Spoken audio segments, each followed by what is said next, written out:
இயேசுவிலே பிரியமான சகோதர சகோதரிகளே, உங்கள் எல்லோருக்கும் ஆண்டவராகிய இயேசு கிறிஸ்துவின் பெயரால் காலை வணக்கங்கள் மற்றும் வாழ்த்துக்கள். நான் உங்கள் அகஸ்டின் வேதியர். இன்று ஏப்ரல் மாதம் 20ஆம் தேதி 2026ஆம் ஆண்டு. ஆண்டவரின் மடியில் 5 நிமிடங்கள். சகோதர சகோதரிகளே, யாத்திராகமம் 3ஆம் அதிகாரத்தில் வருகின்ற பகுதி இது. சீனாய் மலையிலே யாவே இறைவன் மோசேவை சந்திப்பார். எரியும் முட்புதர்களே, பச்சை செடி எரிஞ்சுக்கிட்டு இருக்கும். மோசே பார்ப்பார், பச்சை செடி எரிஞ்சுக்கிட்டு இருக்குது எப்படி? அது அணுகி போவார். மோசே, ஒரு செருப்பை கழிட்டு வச்சுட்டு வா, ஏன்னா நீ வர இடம் புனிதமான இடம் அப்படின்னு சொல்றார். மோசே போவார். இப்போ கடவுள் மோசேவுக்கு தரும் செய்தி, என் மக்கள் எகிப்தில் கஷ்டப்படுறாங்க, அவங்க படுற கஷ்டத்தை நான் பார்த்தேன். என்னை நோக்கி அவங்க கூக்குறாங்க, தினமும் என்னை கூப்பிடுறாங்க, ஆண்டவரே காப்பாற்று காப்பாற்று என்னை நோக்கி குரல் எழுப்புறாங்க. அதை நான் கேட்டேன், அவளை காப்பாற்ற நான் இறங்கி வந்திருக்கிறேன்னு சொல்லுவார். சொல்லி முடிச்சுட்டு நீ போய் அவங்கள மீட்டு கொண்டு வான்னு சொல்லுவார். சிந்திச்சு பார்க்கணும், நம்ம எகிப்து என்பது எத்தனை வல்லரசு, எத்தனை பேரரசு. அது ஒத்தை ஆளை ஒரு நாட்டையே எதிர்த்து கடவுள் அனுப்புறாரு. இது சொல்லும்போதுதான் நமக்கு ஒரு மாதிரி உடம்பு சிலுக்கும். யோசிச்சு பார்க்கணும். நம்ம பைபிளை அப்படியே கடந்து போயிடக்கூடாது. அதில் உள்ள அந்த ஆழத்தில் கொஞ்சம் கவனித்து பார்க்கணும். அவருடைய செயலை பாருங்க. அந்த காலத்தில் எகிப்து அரசு என்பது இந்த உலகையே கட்டி ஆண்ட அரசு, மாபெரும் பேரரசு.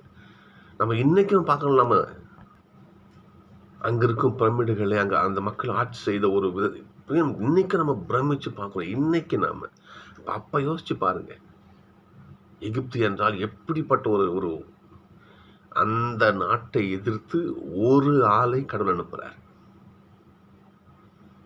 என் மக்களை வந்து காப்பாற்றி கூட்டிட்டு போறார். ஒரு ஆள் அங்க போய் அந்த நாட்டை வென்று எப்படி வெல்றாரு? கடவுளின் துணை கொண்டு.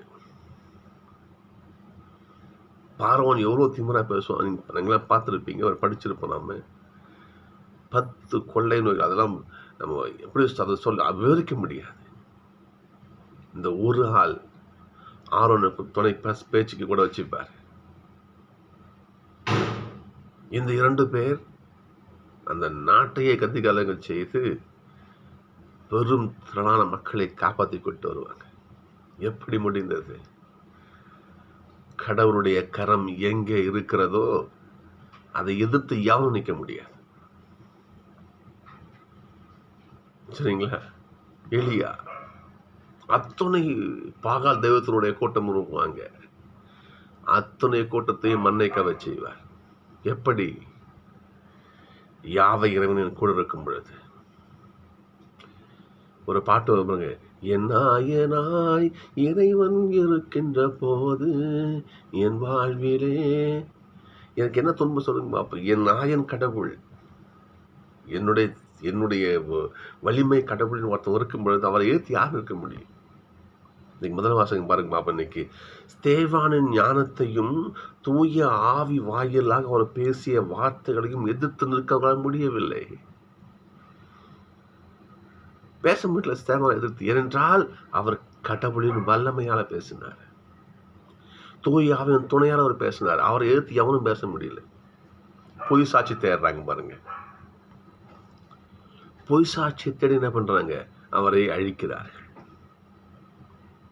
சோழர்களே, கடவுள் கூட இருக்கின்ற பொழுது, கடவுளை துணையாக கொண்டு ஒருவன் செயல்படுகின்ற பொழுது அவனை எதிர்த்து நிற்க எந்த சக்தியாலும் முடியாது. நன்றி தியானம். சோழர்களே, இன்றைக்கு நற்செய்தி பாருங்க பார்ப்போம். அதாவது இயேசு இறைமகன் என்று எவன் விசுவசிக்கிறானோ அவனே வாழ்க்கையில் வெற்றி பெறுவான். இன்றைக்கு ரெண்டாம் வாசகமாக தான் இன்னைக்கு மக்கள் கேட்குறாங்க இல்லையா, நாங்கள் கடவுளுக்கு ஏற்ற பிள்ளைகளாக கடவுளுக்கு உகந்த செயலை எதை செய்யணும் நாங்கள் என்று கேட்கின்ற பொழுது, கடவுள் அனுப்பியவரை நம்புவதே மிகச்சிறந்த செயல். எவன் இயேசுவை உறுதியாக நம்பி ஒரு காரியத்தில் இறங்குகிறானோ, எவன் இயேசுடைய கரத்தை பற்றி கொண்டு தன் வாழ்க்கையில் நடைபோடுகிறானோ, அவனை அழிப்பதற்கு யாராலும் முடியாது. இன்றைய திருப்பாடல் நிறைவு செய்கிறேன். 119 திருப்பாடல் பாருங்க, 23வது வசனம் பாருங்க, பார்ப்போம். தலைவர்கள் ஒன்று கூடி எனக்கு எதிராக சூழ்ச்சி செய்தாலும் உன் ஊழியன் உம்முடைய விதிமுறைகளை குறித்தே சிந்திக்கிறேன். எத்தனை பேர் எனக்கு எதை சூழ்ச்சி செய்யட்டும், எனக்கு அவசியம் கிடையாது. நான் உம்மை விசுவசித்து உம் சிந்தனை எனக்கு இருந்தா போதும், உன் துணை எனக்கு இருந்தா போதும், என்னை அவன் ஜெயிக்க முடியாது. சொல்களே, இதுவே நம்முடைய வாழ்க்கையுடைய தாரக மந்திரம்.